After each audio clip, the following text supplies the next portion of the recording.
누가복음 24장 36절에서 53절 말씀 제가 봉독해 드리도록 하겠습니다. 이 말을 할 때에 예수께서 친히 그들 가운데 서서 이르시되 너희에게 평강이 있을지어다 하시니 그들이 놀라고 무서워하여 그 보는 것을 영으로 생각하는지라. 예수께서 이르시되 어찌하여 두려워하며 어찌하여 마음에 의심이 일어나느냐. 내 손과 발을 보고 나인 줄 알라. 또 나를 만져보라.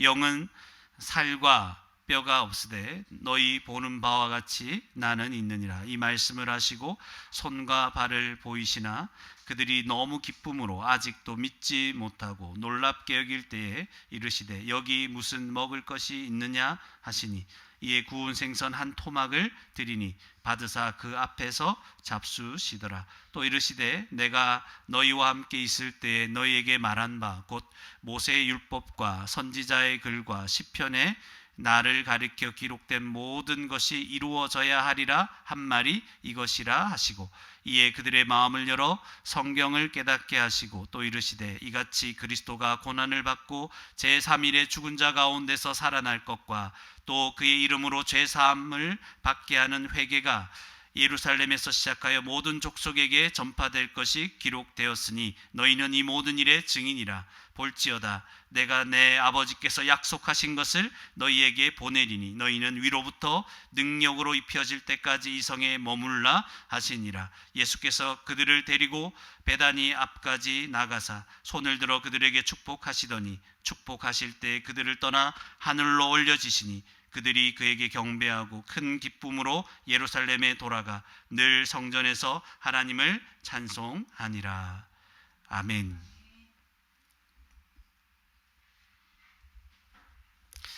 네, 오늘은 이제 누가복음 마지막 말씀이죠.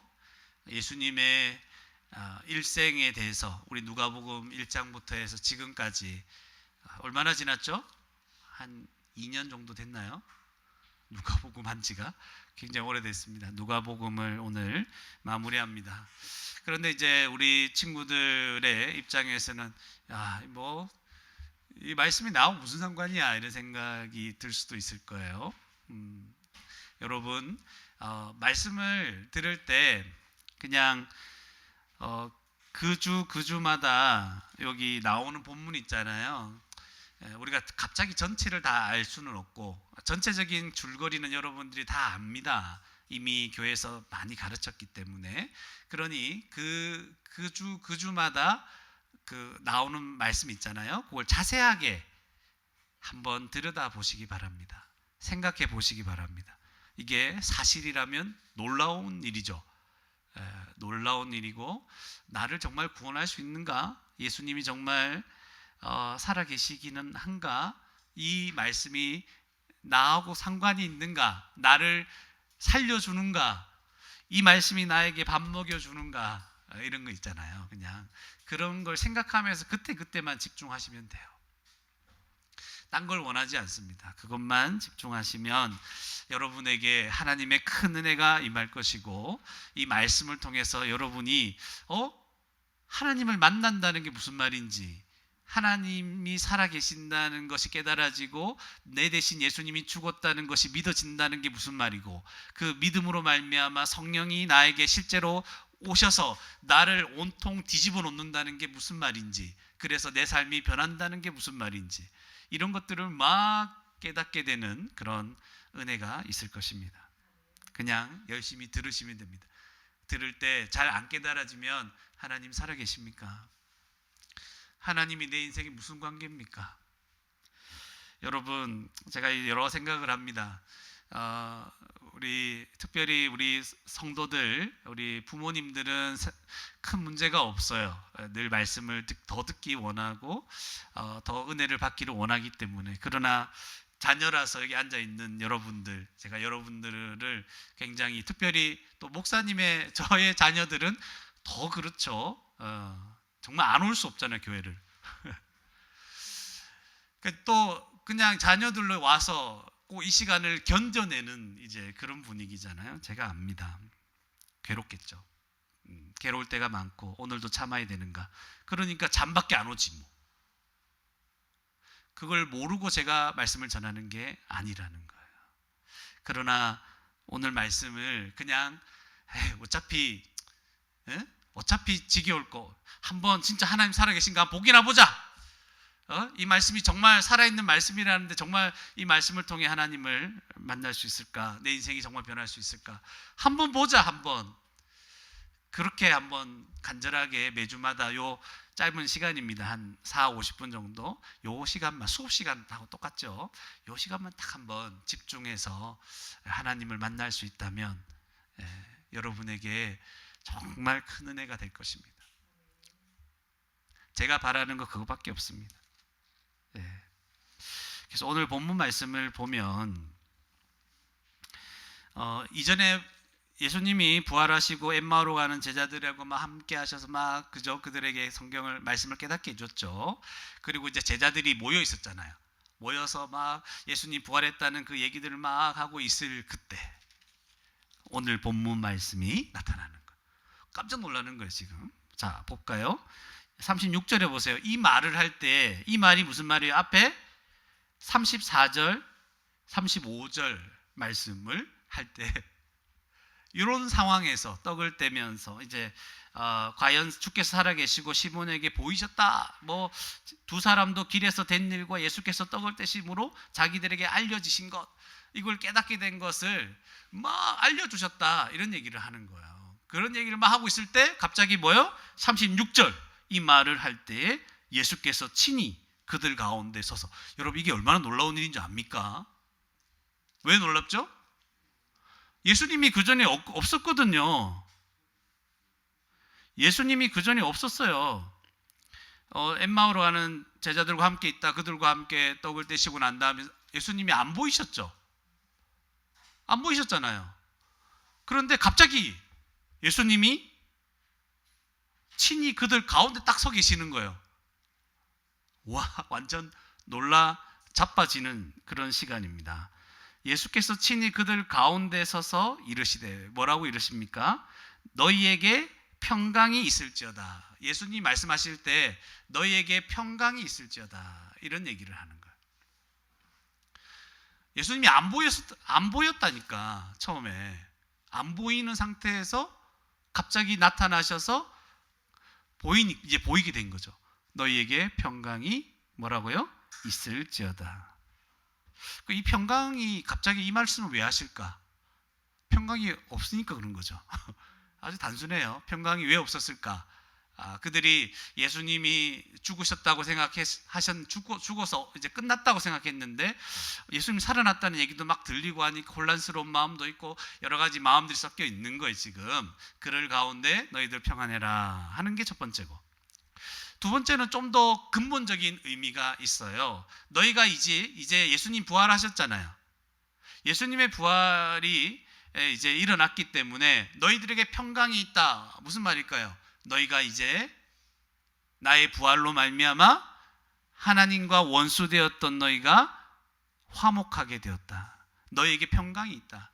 너희와 하나님의 관계는 이제 죄인과 원수의 관계, 심판을 받을 관계가 아니라 평강에 화목하게 되었다. 하나님과 너희 사이가 이제 완전히 화목한 관계로 바뀌었다. 평강이 있을지어다. 그죠? 이런 의미도 담을 수 있는 거죠. 그리고 앞으로 너희가 살아갈 이제 인생이 있겠죠. 이제 복음을 전하며 살아가게 될 텐데 너희들의 앞날에도 지금 부활한 예수님이 부활하셨기 때문에 뭐가 있다? 평강이 있을 것이다. 걱정하지 마라. 내가 너희와 함께한다. 그리고 나중에 성령이 부어질 것이다. 주님이 인도하시고 붙잡아 줄 것이다. 이런 여러 가지 뜻들을 다 포함하고 있을 것입니다. 그래서 갑자기 나타나고 평강이 있을지어다 이렇게 얘기해요. 무슨 말인지 잘 못 알아들었겠죠. 37절에 그들이 이 말을 듣고 기뻐하는 게 아니고 놀라고 무서워하는 거예요. 이 분위기를 아시겠죠? 너무 놀라는 거예요. 금방 밥 먹을 때 우리하고 없어졌는데 예수님이 없는데 갑자기 탁 나타나가지고 와. 그래서 뭐라고 생각하겠어요? 쉬운 말로 귀신이다 이렇게 얘기했겠죠. 이 귀신 아니야? 우리하고 없었는데 갑자기 중간에 나타나가지고 말씀까지 하니까 귀신이다. 미치고 활짝 뜰 놓습니다. 완전히 놀라고 무서워하여 그 보는 것을 영으로 생각하는지라. 귀신이다 이렇게, 영이다. 그러니까 없다가 갑자기 있어지는 거죠. 38절에 예수께서 말씀하십니다. 이제 이 상황이 갑자기 뭐 환각이나 이런 게 아니죠. 아주 분명하게 예수님 이 상황을 인식하고 말합니다. 야단치죠. 어찌하여 두려워하며 어찌하여 마음에 의심이 일어나느냐. 지금 영이다, 예수님 귀신이다, 지금 예수님이 아니다 이렇게 생각하신 거죠. 예수님이 부활한 게 아니다, 이게 지금 아직까지 그 생각을 가지고 있는 거죠.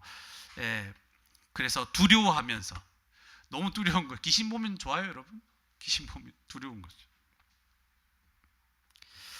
그래서 두려워하며 어찌하여 마음에 의심이 일어나. 왜 의심하냐 지금 이렇게. 내 손과 발을 보고, 39절에 내 손과 발을 봐라. 지금 뭐가 있어요? 실제로 보인다는 거죠. 나중에 또 나를 만져보라. 만지면 만져진다는 거예요. 귀신은 만져집니까? 안 만져지잖아요. 만져지는 거예요. 그리고 영은 살과 뼈가 없죠. 그런데 너희 보는 바와 같이 나는 있느니라. 뭐가 있다? 살과 뼈가 있다. 나는 육체로 부활한 예수 그리스도다. 딱 만져보라까지 얘기하는 거예요. 못 박힌 이 손에 발에 못 박힌 자국도 보여주고 만져보라고 얘기하는 거예요. 여러분, 이런 부활 너무 확실하지 않습니까? 그래서 40절에 이 말씀을 하시고 손과 발을 보이시나. 여러분, 이 정도 보여주면 믿어야 되는 거 아니에요? 근데 뭐라고 합니까? 그들이 너무 기쁨으로, 기쁘긴 기뻐. 지금 예수님 보니까, 맞죠? 만져지기도 하니까 너무 기뻐. 그런데 아직도 믿지 못하고, 와 진짜 복장 터지죠. 만져도 안 믿어, 봐도 안 믿어, 음성을 들어도 안 믿어. 놀랍게 그냥 여길 뿐이에요. 너무 놀라워만 하고 있는 거예요.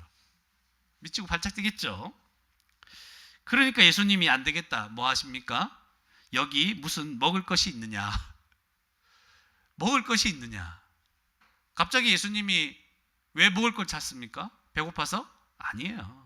이 상황에서 무슨 배가 고픈 게 지금 중요합니까? 먹을 것이 있느냐 하면서 구운 생선 한 토막을 이제 이렇게 먹을 것을 찾으니까 구운 생선 한 토막을 드리는 거예요, 예수님께. 그러니까 33절을 집중해서 보세요. 받으사 그 앞에서, 그 앞이 누구예요? 제자들 앞에서. 그 앞에서 잡수시니라. 뭘 보여주는 거예요? 내가 부활했다는 걸, 내가 음식까지 먹는 존재다. 너희가 가지고 있었던 이 생선 한 토막, 너희가 가지고 있었던 이 물질, 이것까지도 내가 먹고 있는 걸 보여주겠다. 이해갑니까? 그러니까 그들의 의심을 완벽하게 다 걷어내어 주고 그들에게 부활을 믿을 수 있도록 하신다는 거예요. 이때까지 예수님이 눈에 보이는 건 착각일 수 있잖아요. 예수님에게서 일어나는 일이고, 예수님의 몸을 만진다는 것도 예수님의 몸이잖아요. 그런데 자기들이 가지고 있었던 그 생선 한 토막은 자기들이 가지고 있었던 거잖아요. 그게 예수님의 입으로 들어가서 소화되고 사라지는 것을 보여주는 거예요. 이렇게까지 하시는 거예요. 예수님은 제자들이, 또 저와 여러분이 뭐 하기를 원하시는 거예요? 예수님이 부활하셨다는 것을 끝까지 믿기를 원하는 거예요. 44절에 또 말씀하십니다. 여기 이제 끝이 아니에요. 또 말씀하십니다. 내가 너희와 함께 있을 때 너희에게 말한 바. 이전에 너희와 함께 있을 때 말한 게 있잖아. 그 말한 게 뭐예요? 곧 모세의 율법과 선지자의 글과 시편. 요거 세 개 합치면 뭡니까? 구약 성경이라고 하는 거예요. 구약 성경 전부예요. 모세의 율법, 모세 오경을 얘기하는 것이고, 선지자의 글, 여호수아부터 시작해서 모든 성경의 역사서 다 포함하는 거죠. 예언서까지 다 선지자의 글 다 포함되는 것이고, 시편은 시편, 잠언, 전도서, 아가 이런 걸 다 포함하는 거예요. 그러니까 구약 성경 전체를 얘기하는 거예요. 그 모든 구약 성경이 나를 가리켜 기록된 모든 것이 이루어져야 하리라. 구약 성경에 온통 예수 그리스도 메시아가 오셔서 이루어져야 할 것들에 대해서 예언했거든요. 그것이 다 이루어져야 할 것인데 그 한 말이 이것이다. 예수님이 지금 어떻게 했다고요? 죽으시고 부활하셨다는 거예요. 내가 그 모든 것의 구약 성경의 성취다 얘기하시는 거예요. 그래서 이걸 못 깨달으니까 45절에 이에 그들의 마음을 열어 성경을 깨닫게 하시고, 그러니까 마음을 열었다는 거, 하나님께서 그들의 마음에 깨달음을 주시는 거예요. 성령의 조명하심인데요. 마음을 열어서 성경을 깨닫게 해주시는 거예요. 그들이 성경에 대해서 이미 알고 있는 내용들은 있어요. 그런데 그것을 이것이 이런 의미구나 하는 것을 깨닫게 하시는 겁니다. 예수님이 아주 적극적이죠. 부활하신 예수님이. 그래서 또 이르시되 뭐라고 말씀하시냐면 이같이 그리스도가 고난을 받고 제3일에 죽은 자 가운데서 살아날 것과, 이게 무슨 말이냐면 성경을 깨달아야 되는데 그 깨달음의 핵심이 뭐예요? 예수님이 고난받고 그 예수님의 십자가 죽음을 얘기하죠. 제3일에 죽은 자 가운데서 살아날 것 뭐예요? 부활. 예수님의 죽음과 부활, 이게 성경의 핵심적인 내용인 거예요. 깨달아야 할 것. 그리고 또 그의 이름으로 47절에 죄사함을 받게 하는 회개. 이것을 예수님이 왜 십자가에서 죽으시고 왜 살아나셨습니까? 왜요? 이 예수 그리스도의 이 이름을 믿는 자, 그러니까 예수님이 죽으시고 부활하셨다는 사실, 이것을 믿는 자는 죄 사함을 받고 회개에 이를 수 있도록, 그러니까 회개하면 죄 사함을 받도록 회개할 수 있도록 하시는 거예요. 죄 사함을 받도록 하시기 위해서 예수님이 십자가에서 죽으시고 부활하셨다. 이게 성경의 핵심입니다. 그러니까 앞으로 예루살렘에서 시작하여 모든 족속에게 이게 전파된다는 거예요. 그래서 전파되다가 우리에게까지 온 거예요. 한국에까지 온 거예요. 놀랍지 않아요? 이게 다 전파돼서 우리까지 온 거예요. 너희는 48절에 이 모든 일의 증인이라. 이 모든 일의 증인이 바로 이 제자들이 되는 거예요. 그런데 49절에 볼지어다 내가 내 아버지께서 약속하신 것을, 하나님이 약속하신 게 있어요. 약속하신 거, 구약 성경에 약속하신 거, 그것을 너희에게 보내리니 너희는 위로부터 능력을 입혀질 때까지 이 성에 머물라 하시니라. 하나님 약속하신 게 뭐예요? 성령, 하나님을 또 다른 보혜사 성령을 보내주시기로 약속하신 거예요, 믿는 자들에게. 그래서 여기에 머물라고 했어요. 그래서 이 누가복음 뒤에 사도행전이에요. 나중에 연결되는 것은. 그 다음 요한복음이 아니고 누가복음하고, 누가가 저자고 이 누가복음 이후에 사도행전으로 연결되는 거예요. 그래서 사도행전 1장에 가보면 마가 다락방에 다 모여있죠. 모여서 기다리는 거예요. 누구를? 예수님이, 하나님께서 약속하신, 보내주시겠다고 약속하신 성령을 기다리고, 거기에서 기다리다가 성령이 불같이 임해서 완전히 변화돼서 복음이 전파되는 역사가 일어나는 겁니다. 그게 능력으로 입혀지는 거죠. 50절에 예수께서 그들을 데리고 베다니 앞까지 갔어요. 그래서 그들 가사 뭐 하셨냐면 손을 들어 그들에게 축복해 주시는 거예요. 예수님 마지막까지 그들을 축복해 주십니다. 51절에 축복하실 때 그들을 떠나서, 축복하실 때 떠나시는 거예요. 승천하신다는 거죠. 하늘로 올려지시니, 하늘로 올려주신, 이거는 뭐예요? 예수님이 나 이제 올라간다 하고 풍 뛴 게 아니고 점프한 게 아니고 올려지시는 거잖아요. 하나님께서 그를 높이시는 거예요. 52절에 그들이 그에게 경배하고, 이제 예수님이 어떤 분인 줄 아는 거예요. 그들이 예수 그리스도에게, 승천하시는 예수 그리스도께 경배하는 거예요.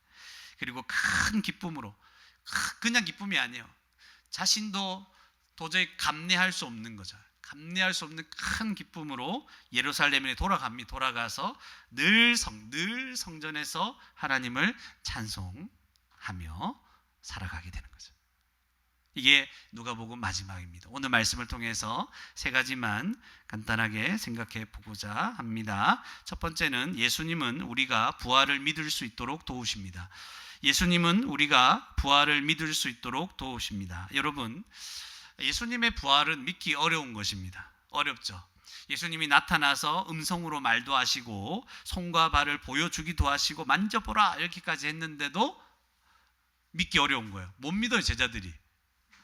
놀랍고 무섭고 와 갑자기 죽은 줄 알았던 예수님이 살아나셔서. 그러니까 여러분, 예수님의 부활은요, 예수님이 지금 요 앞에 나타나가지고 여러분한테 막 보여준다 하더라도 믿기 어려운 거예요. 믿기 어려워요. 제자들도 믿기 어려워요. 오늘날에도 여러분, 확실하게 죽었다고 생각했던 사람이 살아났다 이런 말을 들어도 여러분 믿겨집니까? 그게 뭔가 조작이다. 그 영상으로 남겨도 그거 가짜다. 그걸 뭐라고 그러죠? 가짜 영상. 그 가짜 영상이다 이렇게 얘기를 하죠. 못 믿겠죠, 여러분. 근데 지금 2000년이나 지난 이 시점에 와가지고 예수님의 부활을 믿을 수 있습니까, 이거? 그죠? 이게 믿는다는 게 기적이에요. 이게 믿어진다는 게. 근데 이제 중요한 건 말씀을 얘기하는 거죠. 이렇게 예수님의 부활에 대해서는 믿기 어렵고, 또 제자들 보세요. 얼마나 믿지 않았던 자들이에요. 처음부터 믿었던 사람이 있었습니까? 없었습니까? 아무도 없었어요. 자세히 보니까 알겠죠? 예수님의 부활을 무턱대고 믿는 사람 아무도 없어요, 여러분. 예수님 나타나서 만져보라고 해도 안 믿던 사람들이에요. 네? 그런 제자들이 예수님의 부활을 믿고 그 다음에 나중에 목숨을 걸고 예수님 부활하셨다 막 전파하고 다니는 거예요. 그럼 이걸 뭘 얘기해 주죠? 이것은 우리에게 무엇을 말해 줍니까? 예수님의 부활이 너무나 명백하고 확실하다는 것을 알려주는 거예요.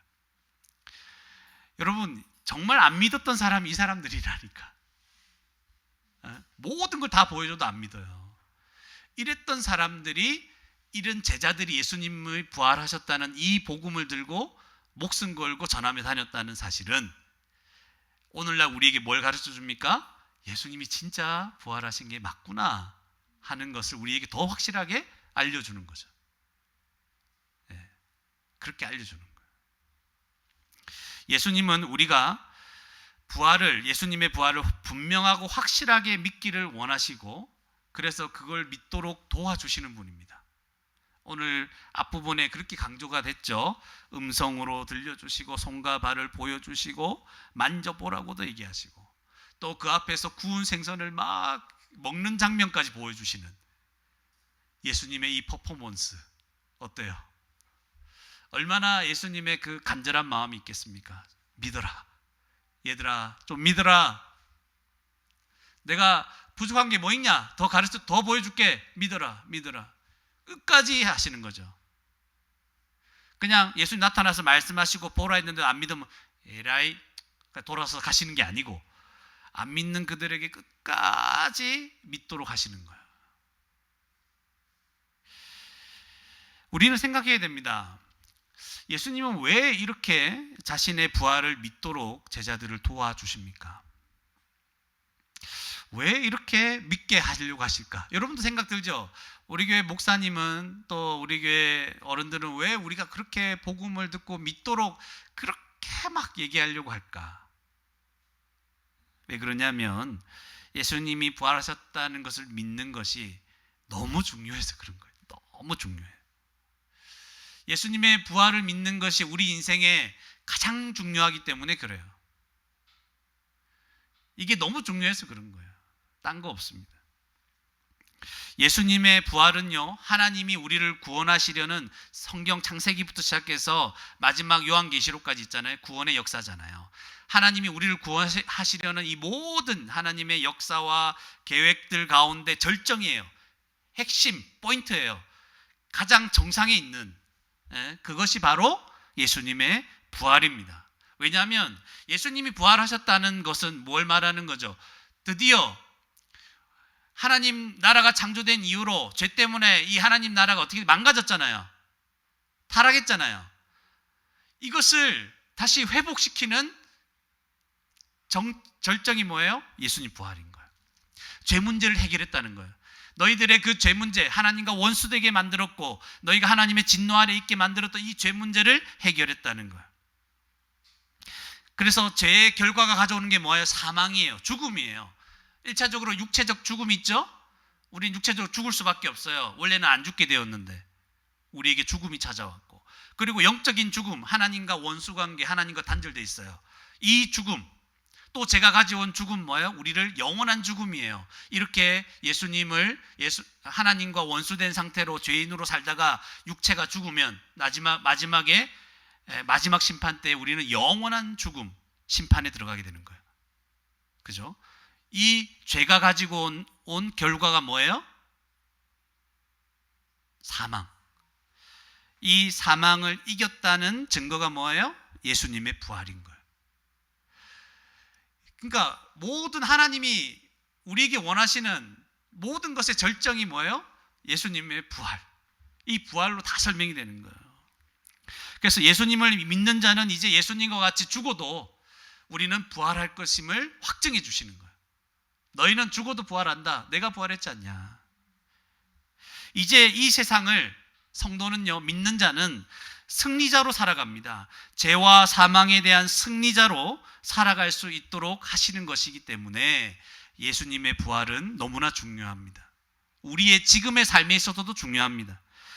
부활의 소망이 있는 자로 살게 하시고, 사망을 이길 자로 살게 하시고, 하나님의 진노를 피한 자로 살아가게 하시고, 하나님의 나라를 상속받을 자로 살아가게 하시고, 죄와 싸워 이기는 자로 살아가게 하십니다. 이것이 예수님의 부활입니다. 그러니까 이 부활을 믿어라.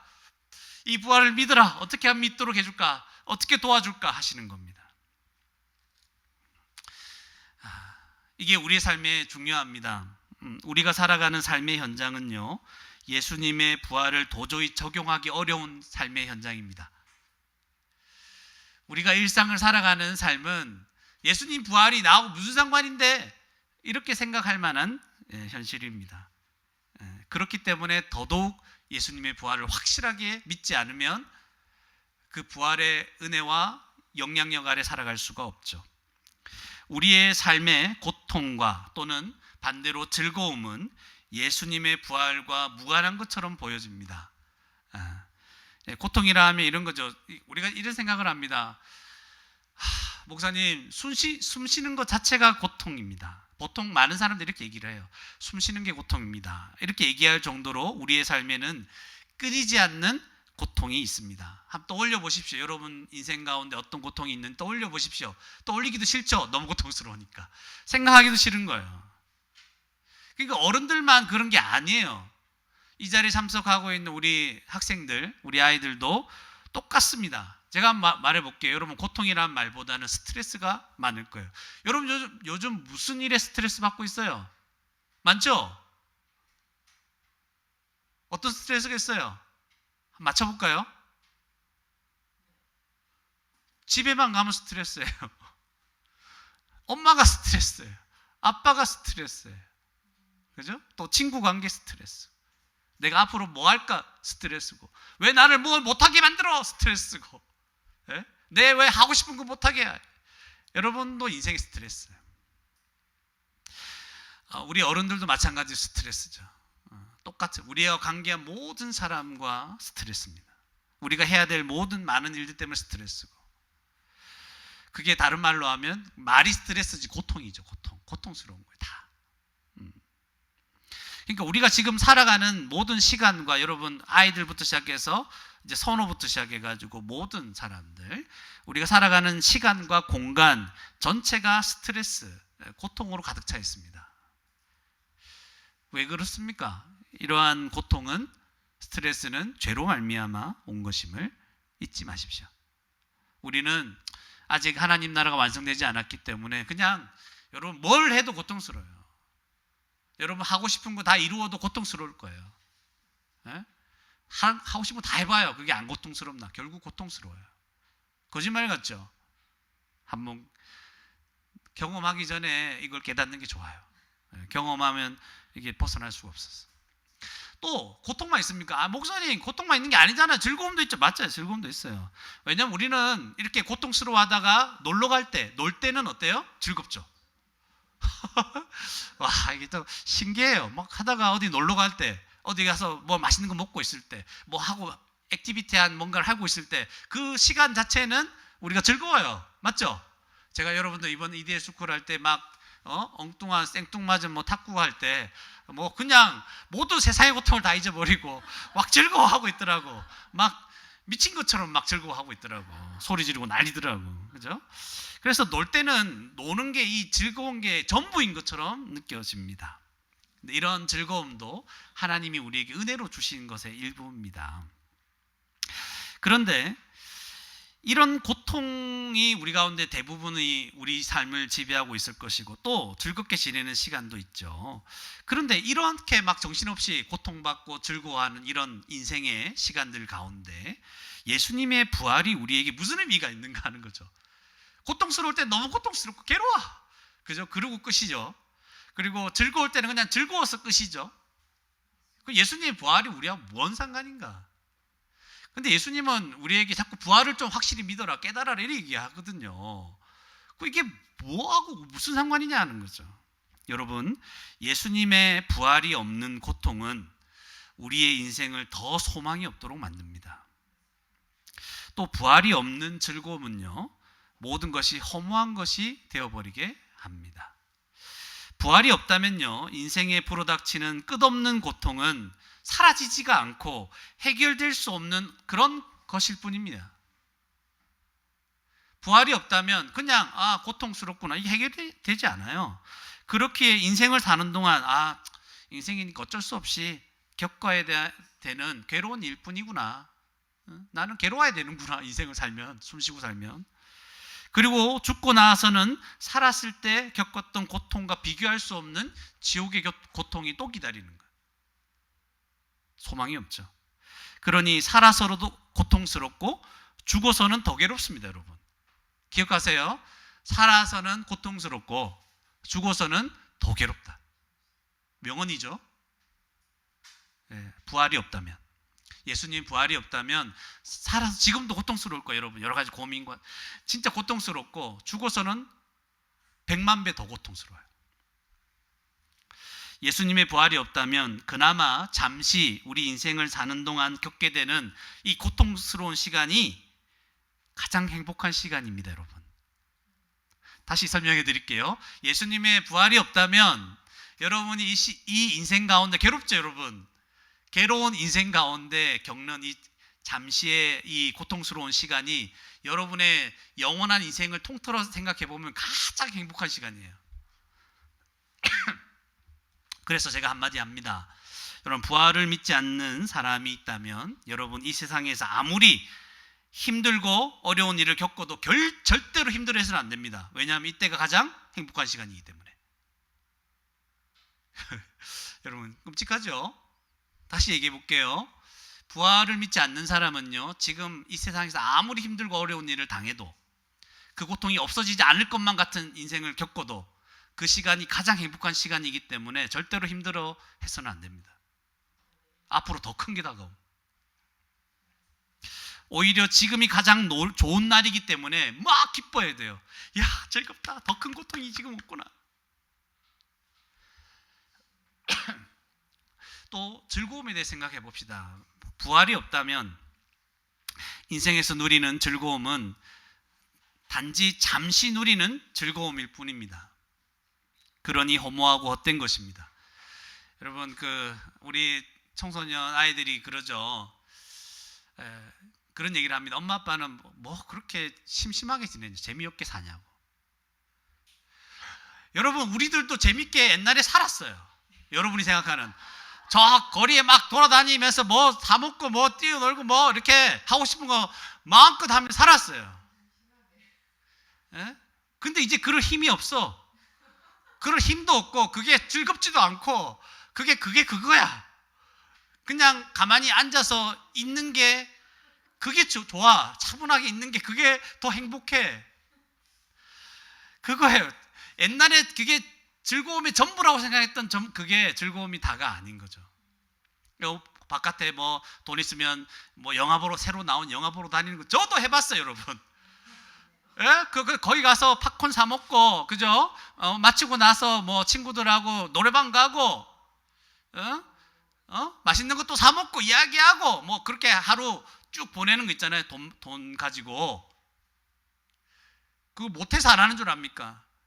이제 그게 별로 안 좋아. 잠시뿐인 거예요.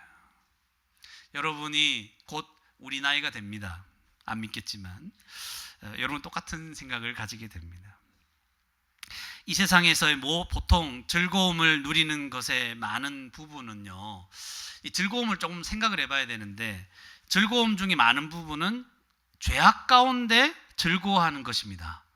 요 포인트를 놓치면 안 돼요. 죄악 가운데 즐거워하는 이 즐거움은요, 참된 기쁨이라 말할 수가 없어요. 왜 그러냐면, 죄악 가운데 누리는 즐거움은 어떤 성질이 있냐면, 다른 사람에게 해를 가하고 또는 자신을 망가지게 만드는 거예요. 다시, 죄악 가운데 즐거움을 누리는 거 있잖아요. 그거는 다른 사람을 망가지게 하거나 자신을 망가지게 합니다.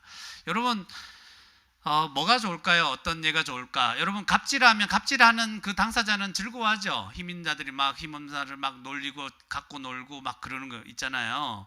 군대 가면 심해요. 위에 있는 고참이 아래에 있는 그 후임병들 막 괴롭히고 놀리고 막 이런 거 있잖아요.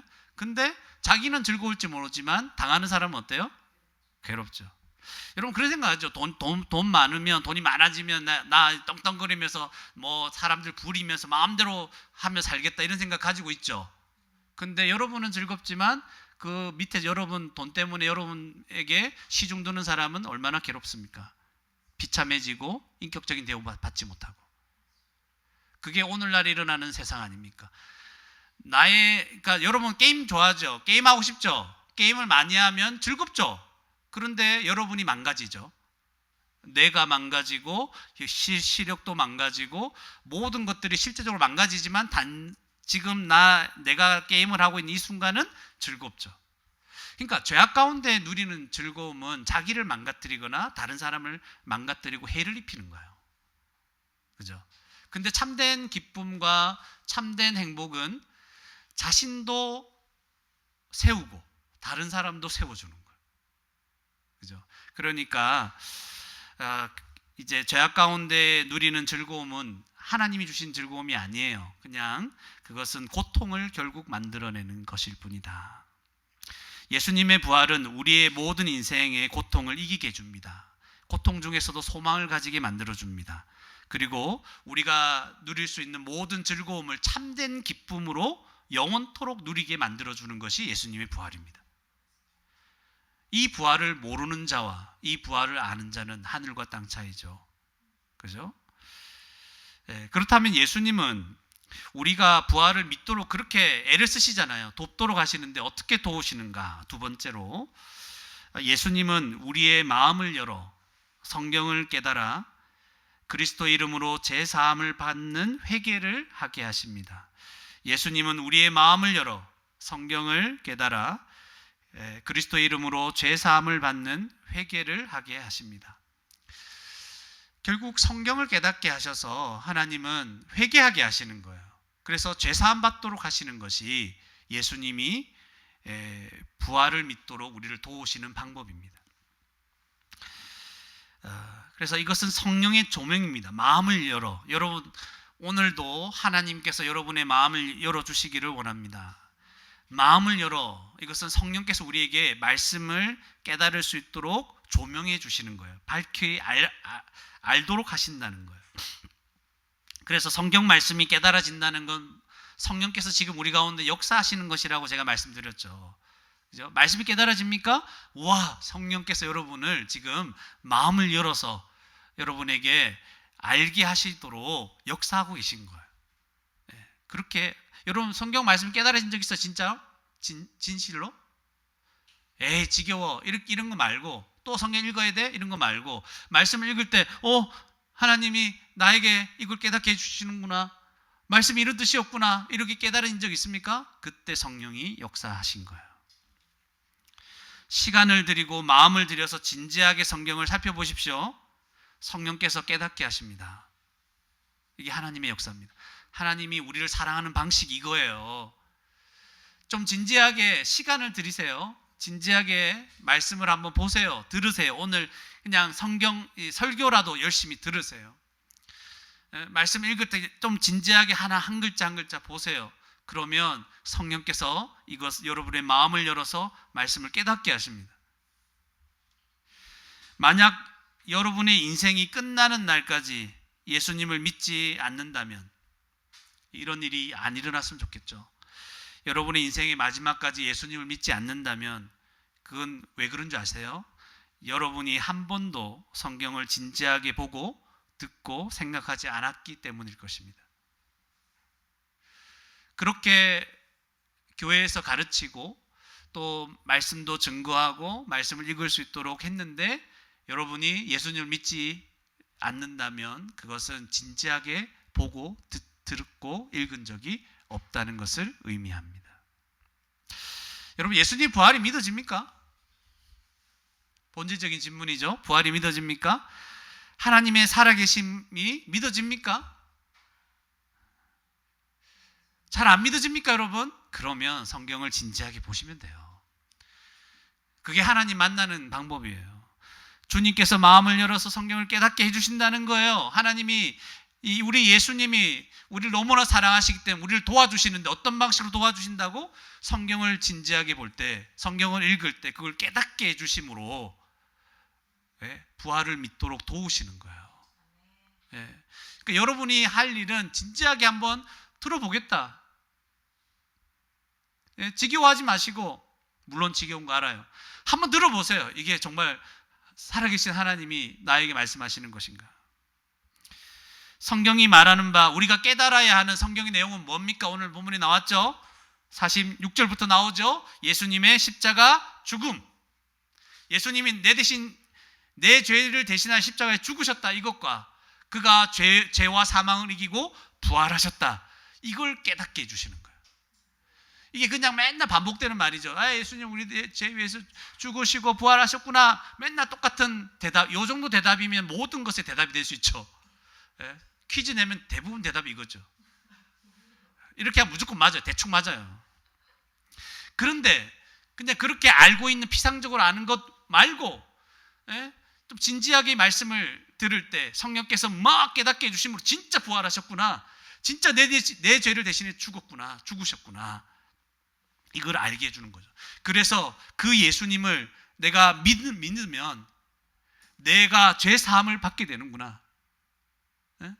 그래서 그 말씀을 들으면서 하나님이, 성령께서 내 죄를 깨닫게 해주십니다. 내가 죄인이구나. 내가 예전에는 별로 죄인이 아닌 줄 알았는데 이 말씀을 듣는 가운데 내가 하나님 앞에 용서받지 못할 죄인이구나. 그걸 알게 되는 거죠. 하나님의 진노를 피할 수 없구나. 나는 지옥 가도 마땅한 존재구나. 그걸 깨달아지는 거예요. 그럴 때 회개하는 거죠. 주님, 나 좀 살려주십시오. 그런데 내가 살아날 방법이 이미 하나님이 제시해 주셨어. 그 제시한 방법이 뭡니까? 내 대신 예수님 십자가에 죽으신 것이고 부활하셨다는 거, 그걸 믿어라. 그걸 받아들여라. 살아날 방법을 제시해 주신 게 이거라고요. 구원해 주겠다는 거예요. 구원해 주겠다는 거예요. 예수님의 죽음과 부활이 여러분으로 하여금 회개하게 만듭니까? 그럴 때까지 진지하게 보시기 바랍니다. 목사인 제가 여러분이 할 수 있는 건 이걸 가르치고 전하는 거잖아요. 성령께서 여러분에게 찾아가 주셔서 친히 깨닫게 해주실 겁니다. 하나님, 여러분 혼자 있는다고 혼자 있는 게 아니에요. 문 닫고 혼자 방에 있는다고 혼자 있는 게 아니에요. 하나님이 함께 계십니다. 성경 읽는다고 내가 그냥 글 읽는 게 아니에요. 하나님이 이 성경을 읽을 때 나에게 말씀하신다고 하는 거예요. 그런 마음으로 성경을 보세요. 모르는 부분 넘어가고 그냥 여러분이 알게 되는 것들 하나하나 진지하게 생각해 보세요. 하나님 계십니까? 진짜 나를 구원하신다는 게 맞습니까? 나는 왜 태어났습니까? 나는 어떻게 살아야 됩니까? 나는 이렇게 살다가 죽는 겁니까?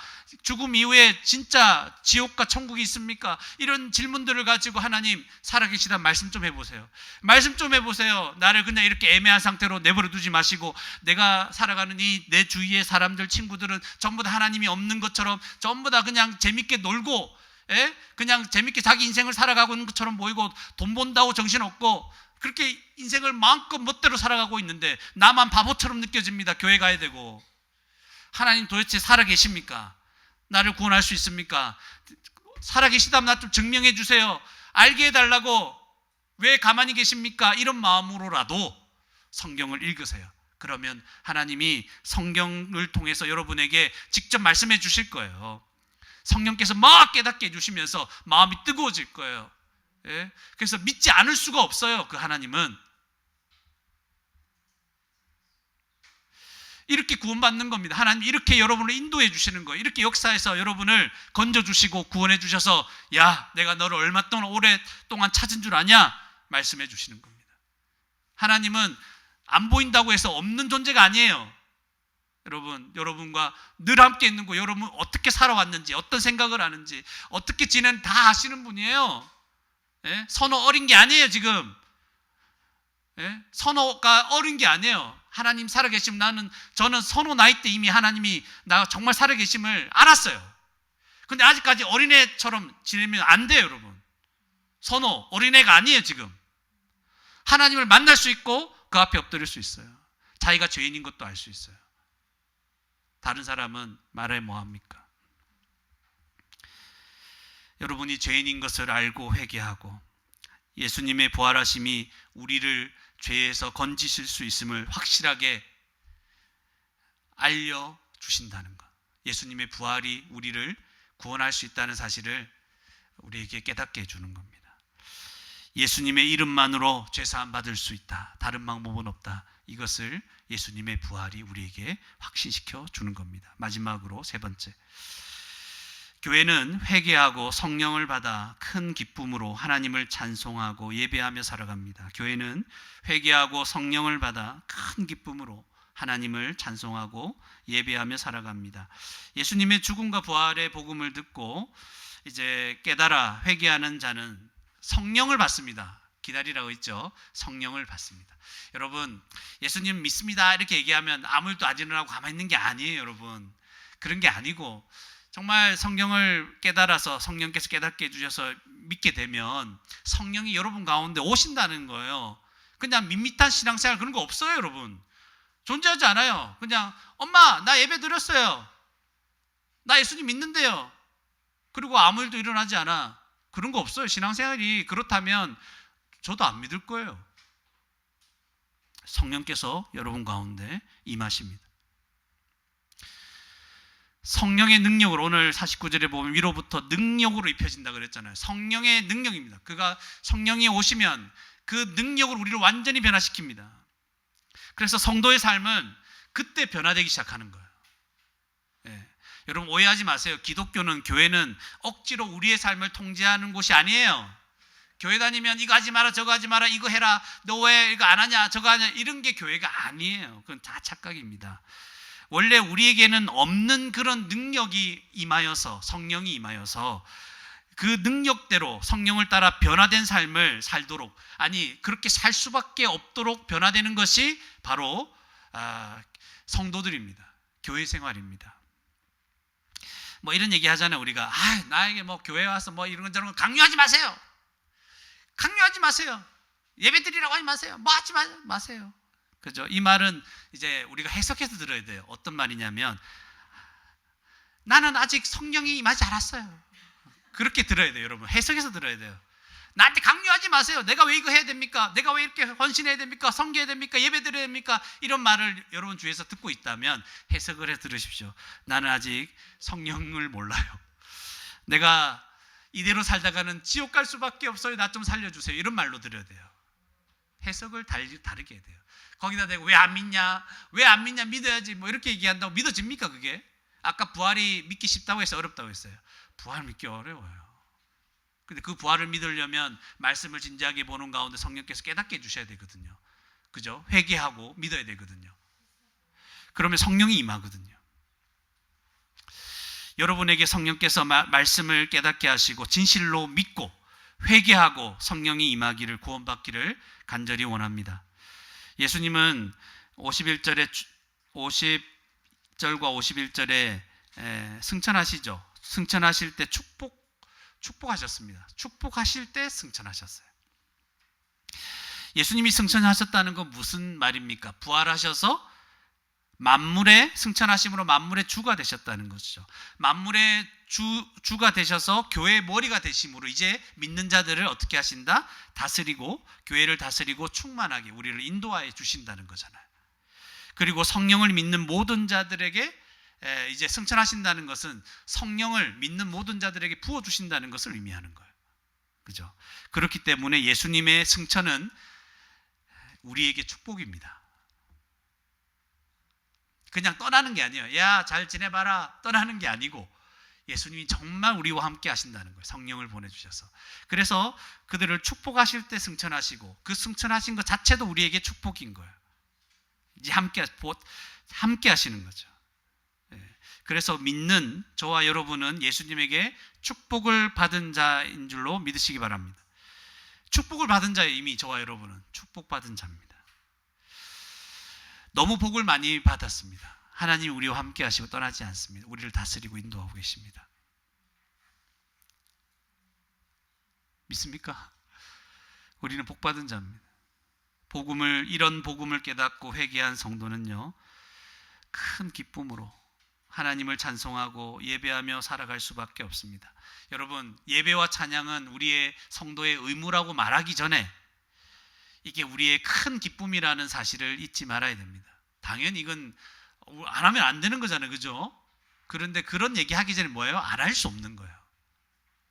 예배 안 하면 살아갈 수 있습니까, 여러분? 찬송 안 하면 살아갈 수 있습니까? 믿는 자에 이렇게 물어보면 그럴 수 없다고 말해요. 주님을 예배하는 거, 이건 나의 생명입니다. 내가 이거 어떻게 안 하고 지내? 안 하면 나 죽습니다. 예배 안 하면 죽습니다. 하나님 찬송 안 하면 나 죽습니다. 못 삽니다. 이렇게 얘기할 수밖에 없어요. 그것이 예배입니다. 십자가 죽음과 부활, 복음을 늘 기억하면서 이 기쁨을 잃지 말아야 됩니다. 하나님을 찬양하고 예배하는 거예요. 우리는 복받은 자로 어디에 와 있다? 예배 자리로 와 있다. 하나님을 기쁨 가운데 찬양할 수밖에 없는 자다. 그죠? 그렇게 예배 드리는 거예요. 예수님의 부활로, 물론 이제 우리 청소년과 우리 친구들은 내가 뭐 기쁜데 이런 얘기 하잖아요. 그게 어떻게 해석해서 들어야 된댔죠? 주님께서 마음을 열어 성경을 깨닫게 해주시기를 원합니다. 이렇게 우리는 기도하는 마음으로 우리 친구들의 마음을, 이 말들을 듣는 거예요. 저도 여러분에게 가르쳐 주는 거 외에 할 수 있는 게 없어요. 저도 생각해 보면 청소년 때 너무 많이 잤어. 찬양할 때 열심히 찬양하고 말씀 전할 때 시작. 사랑하는 성도 여러분, 말씀 마칠 때 늘 그러죠. 사랑하는 성도 여러분. 그럴 때 이상하게 그 말에 그게 알람 같아요. 막 깨. 그리고 이제 기도하고 갔어요. 그거를 정말 수년 동안 했어요. 근데 어떻게 예수를 믿었는지 몰라. 신기하죠. 왜냐하면 그 말씀이 잘 안 들렸던 것 같아. 근데 깨달으시더라. 주님이. 여러분 찾아가실 거예요. 여러분, 주님께서. 예수님의 부활로 인하여 믿는 우리들에게는 이제 기뻐하고 감사할 일밖에 없습니다. 우리에게는, 이제 믿는 자들에게는 기뻐하고 감사할 일밖에 없습니다. 목사님, 그런데 지금도 고통스러운데요? 제가 말할게요. 예수님이 부활하셨잖아요. 반대로 얘기해 볼게요. 그런데도 힘든데요? 하나님의 진노가 이제 없잖아요. 여러분 막 힘들다고 얘기할 때 반대로 한번 얘기해 보세요. 나 너무 힘들어요. 영원한 하나님 나라가 예비됐잖아요. 나 괴로워요. 성령의 능력으로 죄와 싸워서 이길 수 있고 하나님이 지금도 우리를 다스리고 보호하잖아요. 우리에게 부활의 소망이 있잖아요. 이 세상에서 겪는 고통은 곧 끝나잖아요. 이런 반대적인 복음적인 말들을 자꾸 외치시기 바랍니다. 이런 복음이 이미 우리의 가운데 와 있고 우리는 하나님의 자녀로, 축복을 받은 자녀로 이 땅에 살아가고 있습니다. 그래서 우리는 늘 기뻐하면서 하나님을 찬양하고 예배하며 살아갈 수 있는 복된 저와 여러분이 되기를 주님의 이름으로 축원합니다. 함께 말씀을 생각하시면서 기도하시겠습니다. 기도하실 때 예수님의 부활을 우리의 삶의 현장에서 굳게 믿고 살게 해 주십시오. 이 믿음으로 말미암아 우리의 일상이 천국이 되게 해 주십시오. 힘들고 고통스럽지만 주님의 부활이 있다는 이 사실 때문에 내 삶의 현장이 다시 우리 마음속에서 천국이 되게 해 주십시오. 하나님, 우리의 마음을 열어 성경을 깨닫게 하시는 주님의 역사와 인도하심을 믿게 하시고 날마다 진지하게 성경 말씀을 듣게 해 주십시오. 또 십자가 복음 때문에 늘 기뻐하게 하시고 찬송하고 예배하는 삶을 살게 해 주십시오. 오늘 말씀을 생각하시면서 한 목소리로 기도하시겠습니다.